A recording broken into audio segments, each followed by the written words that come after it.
computational flavor. And we also have some work on using some of the recent, for the domain detection, work on the contextual learning to improve the domain detection. But I don't have time to cover that topic. I put on the abstract, but sorry, so hopefully in the future I can share that work with you. And today's talk I will mostly focus on the motivation and some of the solutions, and will not dive deeply into the technical details.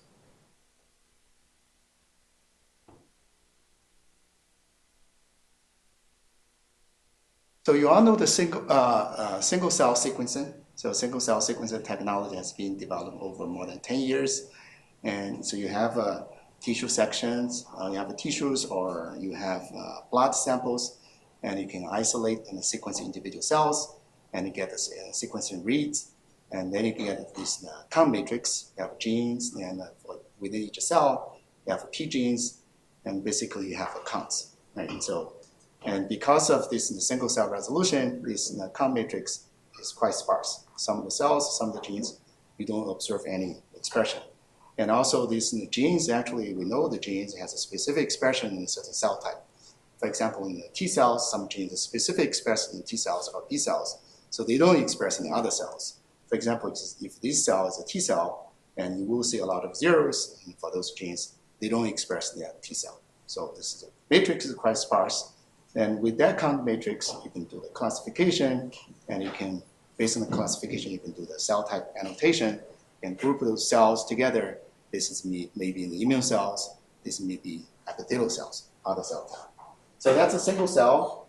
And then, so later on, people developed the spatial transcriptomics. So imagine these are the single cells, and you measure the gene expression within the single cell. Then you have a tissue section. Now you map those cells back to the tissue section, then you get the spatial transcriptomics. So you just throw those single cells back to this, and it's just not random. So you see some of the patterns, right? So these patterns, and you see this green, and those expressions, similar expressions, the patterns in the green region, red region, and those we actually call the spatial domain. So there's a lot of technique people developed to identify those spatial domains. And those, maybe this is the tumor region. Of course, based on the tissue section, pathologists, they can do some of the annotation. So they can annotate some of those regions are related to the tumor, some of those non-tumor. A lot of those annotation work being done based on the image. And then based on gene expression, we can also do some of the domain detection. And there's a lot of development, people trying to integrate image data and gene expression data together to call the domain, to improve the domain detection. So here, the spatial transcriptor, you can visualize the individual genes in the spatial pattern. So for example, this particular gene expressed in this region, but not other region, and this gene only expressed in this region, not the other region. So you can see this expression pattern in the tissue spatial context, so which is, you cannot really visualize that in a single cell transcriptomics. So here's a cartoon view. So I used the ChatGPT to generate these in pictures.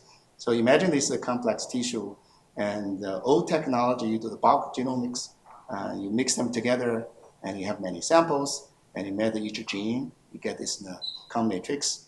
And single cell, now you can actually imagine this, each one is a single cell. You can measure the expression of genes for each single cell.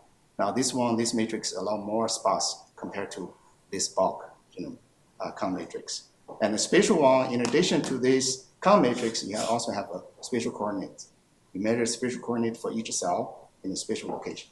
So this is the data. Basically, this is all the data we have. It's count matrix and the spatial coordinate location n by 2. It's n by p, n by 2. So there are different types of analysis people can do, and also depends on different technology.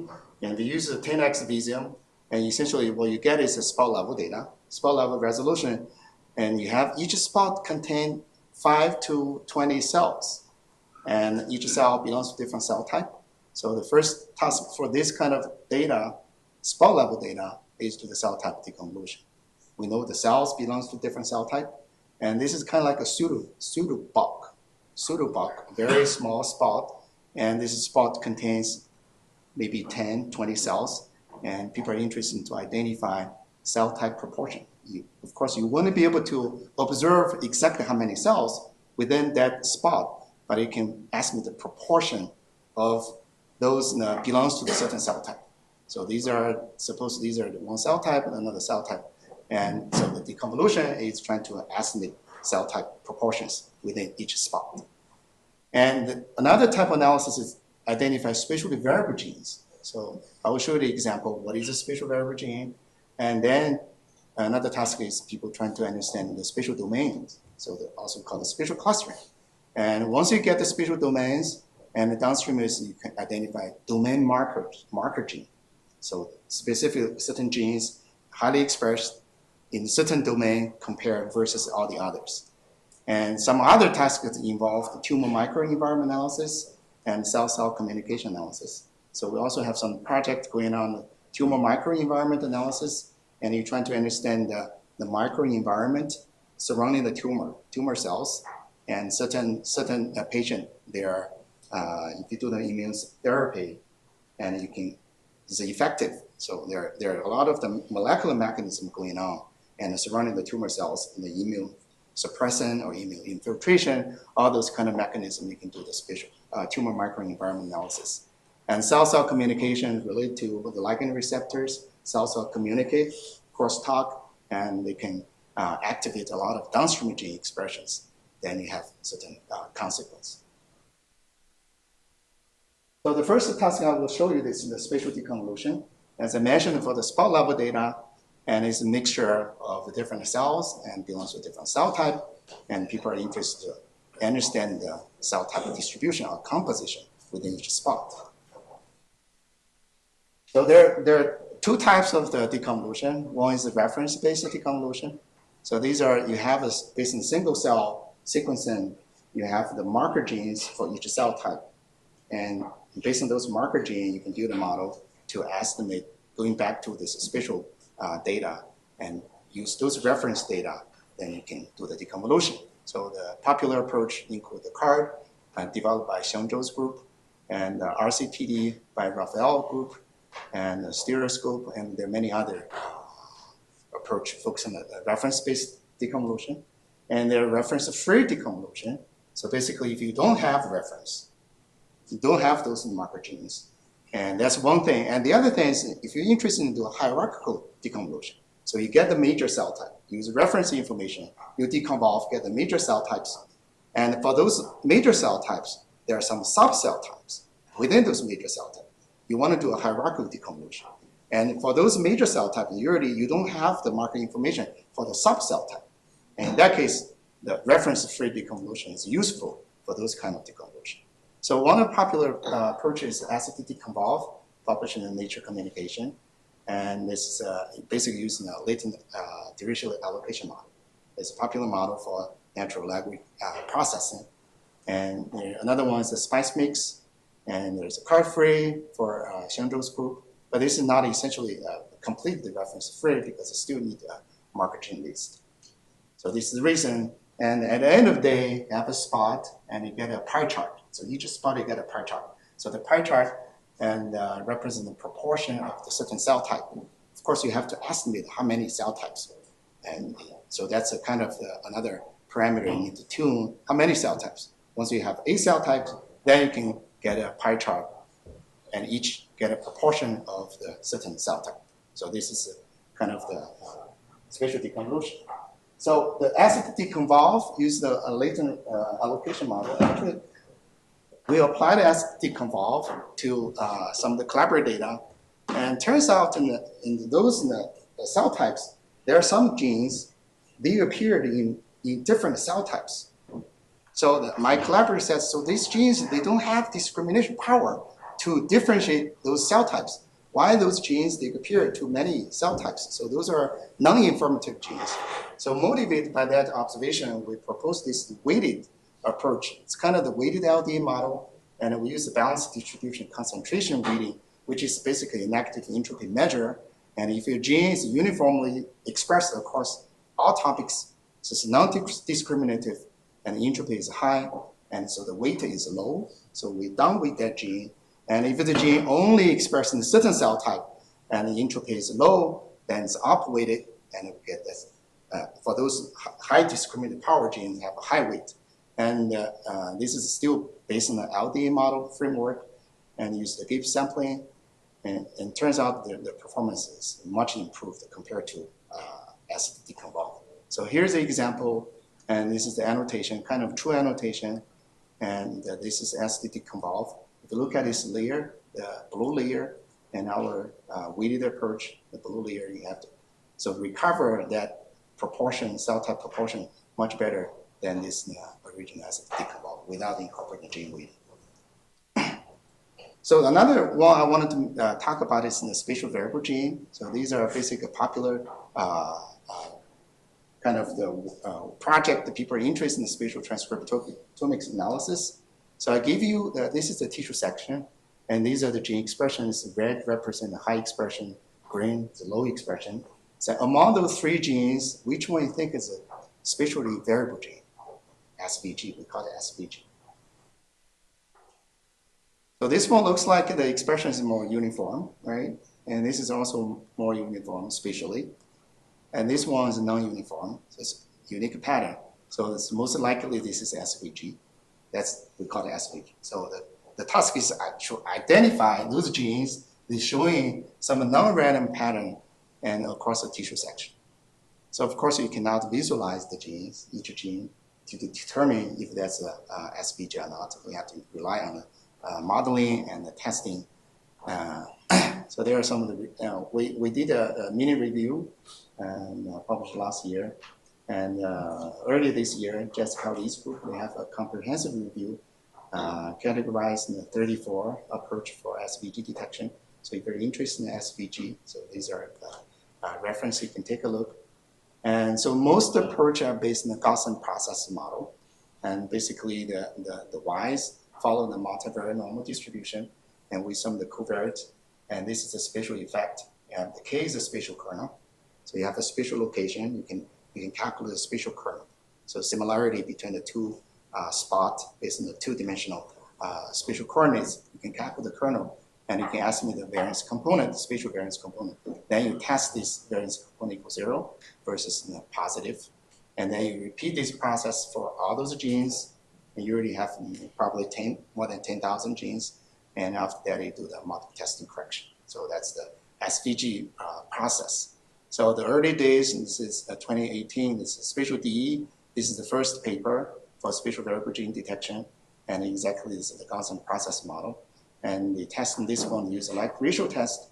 And then later on, Xiangzhou's group, they developed this approach called the SPARC. SPARC is and assume the Poisson distribution, but the Poisson mean, the log of the mean, follow this kind of mixed model.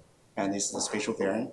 Random effect is a BS and has this multivariate normal distribution with a spatial kernel and a variance component.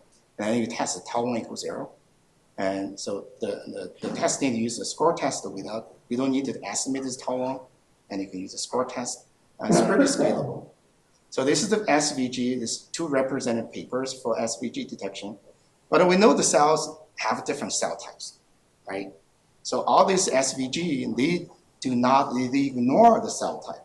So we know some of the genes only express in a certain cell type, certain cells, certain cell type. So for example, genes, particular gene only express in T cell, not in other epithelial cell or other cells, right? Some genes only express in the B cells. So without incorporating this cell type information, so what do you get the SVG? And so sometimes it's not meaningful to SVG. And the other thing is for SVG, most people do the SVG detection, they wanted to use those SVG to do the downstream analysis. So you use SVG, then do the low dimension embedding, and use those low dimension embedding to do the spatial domain detection. So if you don't ignore the cell type information, that use those in the SVG, do the low dimension embedding, then do the spatial domain detection, you may not get really improve the domain detection result. So if you incorporate cell type information, and that can potentially improve the domain detection result. So there are some examples for the cell type specific SVGs, and it's published in Nature, and these genes only express in certain cell type, not in other cells. And there are three approaches reviewed by this work. And this is the 2022 CTSV, the other Seaside by Raphael's group, and the other one is SPVC, and published in Genome Biology. And what they do, this approach is, this one treat the spatial location as a fixed effect, uses this is parametric regression for the mean. And this one, and for the mean, this is a Poisson model, the mean is use a non-parametric approach. So the spatial effect, they use a basis expansion, they use the 15 basis expansion, the default, that was 15, and then they test the data equals 0.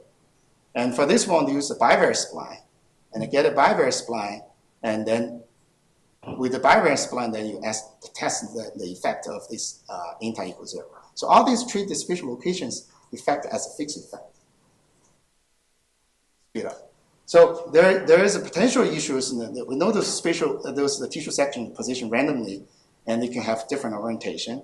And if you treat that as fixed effect, then the result is not robust. So they changed when the rotation changed.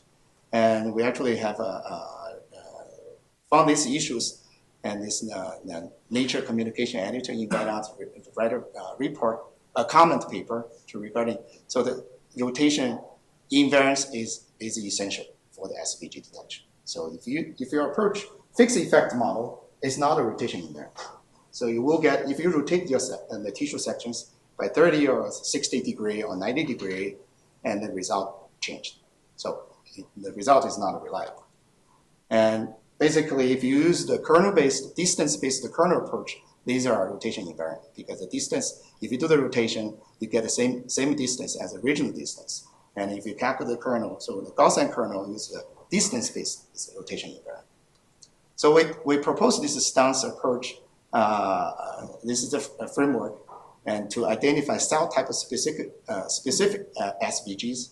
And basically, this is still is the mixed model framework. And so these are the cell type proportions, and each cell type proportion has a variance component. So we have the different variance component. We can do the two-stage testing, test the overall effect with a score test. Is pretty scalable.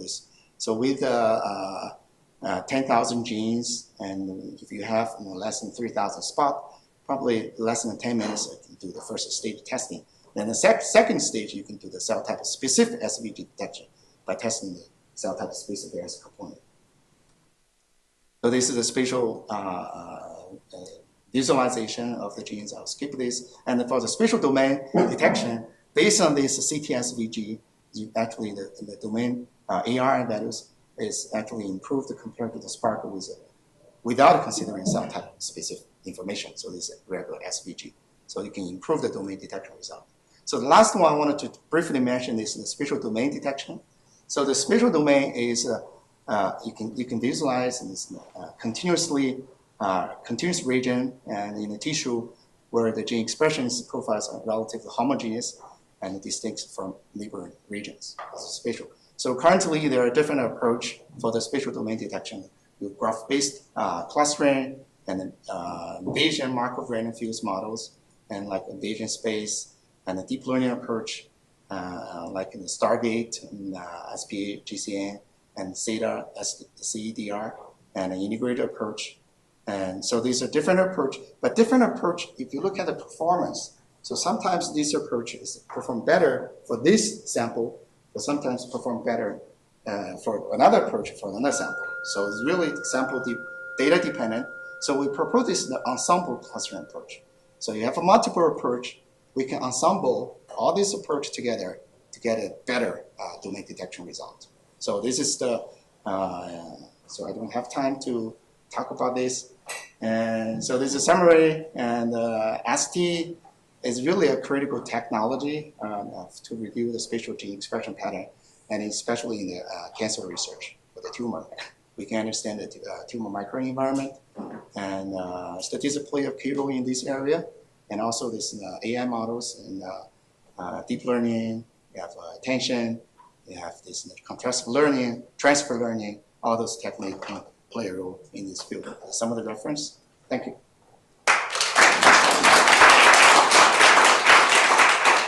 Thanks a lot. While the next speaker is coming down protecting his computer, we have time for one question. Any question? What? So nowadays there are a lot of spatial proteomics technology that are developing. Some perspective on what we can do. Yeah, the spatial proteomics, that's the nature method they taught in the method of the year in 2024. So I think it's eventually we want to integrate